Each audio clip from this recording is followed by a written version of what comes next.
बिस्मिल्लाहिर्रहमानिर्रहीम। जी मेरा नाम एजाज़ है, गोले की तहसील व ज़िला गुजरात, थाना कुंजा दा रिहायशी हाँ। मैं ओवरसीज़ पाकिस्तानी हाँ, 25 साल तो बैरूने मुल्क हाँ।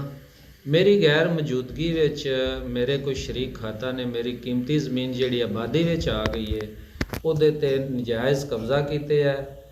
काफ़ी देर तो मैं कोशिश कर रहा कि मेरा हक मैनूं मिल जाए, लेकिन जदों भी मैं वो ज़मीन का मुतालबा किया है तो मेरे मुखालफीन ने मुख्तलिफ तरीक़ों नाल मैनू परेशान करने की कोशिश की है, मेरे ते केस बनाने की कोशिश की है, कभी पुलिस नूं दरखास्त दे दी जाती है मेरे खिलाफ।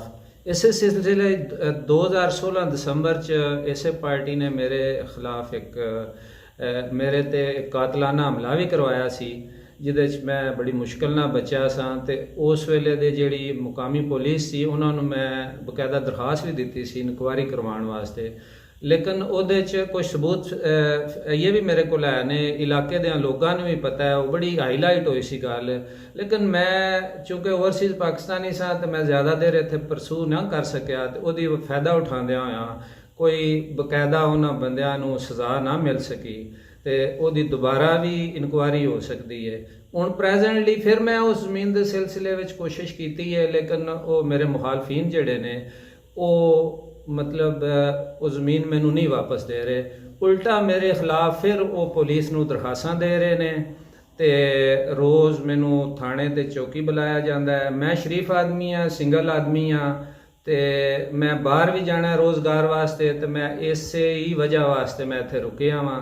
तो मेरी आला हुकाम अगे गुजारिश है कि मेहरबानी फरमा के तो मैनू इंसाफ मिलना चाहिए। जिस तरह के वज़ीर आज़म पाकिस्तान ने भी ऐलान किया है कि जेडे असी ओवरसीज़ पाकिस्तानी हाँ, साड़ियाँ जायदादां जड़ियाँ ने वो पिछों जेडे बंदे ने उन्हां वो कब्जा कर लैंदे ने ते असी उत्थे मेहनत मजदूरी च मसरूफ होने हाँ। यही चक्कर मेरे नाल भी होया है। तो मेरी वज़ीर आज़म अगे अपील है तो मुकामी जेडे साडे डिस्ट्रिक्ट मैनेजमेंट है उन्हां अगे भी मेरी अपील है कि मेरे नाल जिहड़ी ज़्यादती हो रही है तो मेरा जिहड़ा ये हक केस से रिलेटेड गुज़श्ता रोज़ दो चार दिन पहला एक वीडियो वायरल हुई सी सोशल मीडिया के थ्रू। एक औरत जिहड़ा कह रही सी जी मेरा दरवाज़ा तोड़ दिता गया, ये वो सारा झूठ है।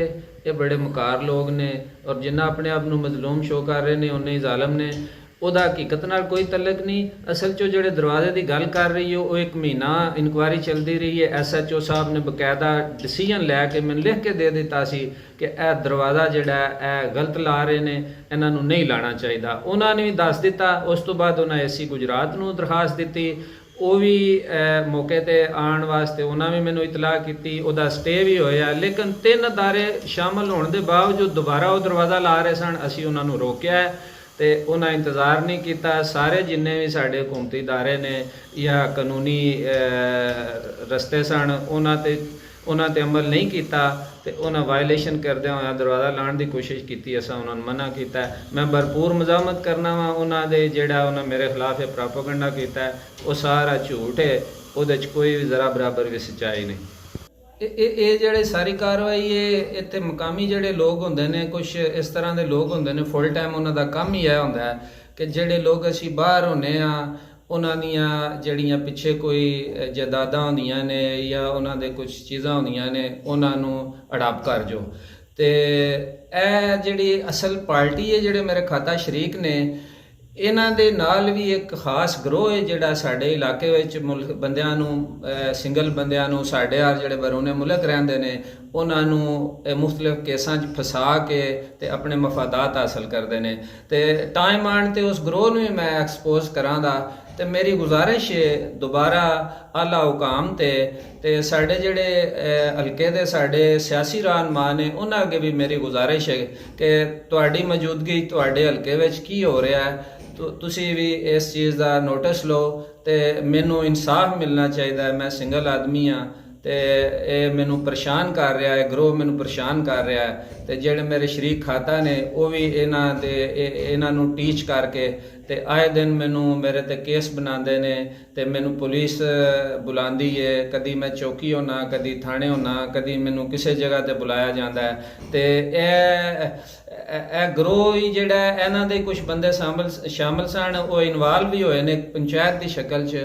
ਤੇ ਉਹ ਵੀ ਇਹਨਾਂ ਨੇ ਮਤਲਬ ਜਿਹੜੇ ਇਹਨਾਂ ਦੇ ਕਮੈਂਟਸ ਜਾਂ ਨੇ ਇਹਨਾਂ ਮਤਲਬ ਮੇਰਾ ਹੱਕ ਉਹਨਾਂ ਨੂੰ ਦੇਣ ਦੀ ਕੋਸ਼ਿਸ਼ ਕਰ ਰਹੇ ਨੇ। ਇਸ ਸਿਲਸਿਲੇ 'ਚ ਮੈਂ ਡੀਪੀਓ ਗੁਜਰਾਤ ਨੂੰ ਆਪਣਾ ਇੱਕ ਐਪਲੀਕੇਸ਼ਨ ਵੀ ਦਿੱਤੀ ਹੈ ਕਿ ਮੈਨੂੰ ਇਹਨਾਂ ਤੋਂ ਛੁਟਕਾਰਾ ਦਿਲਵਾਇਆ ਜਾਏ।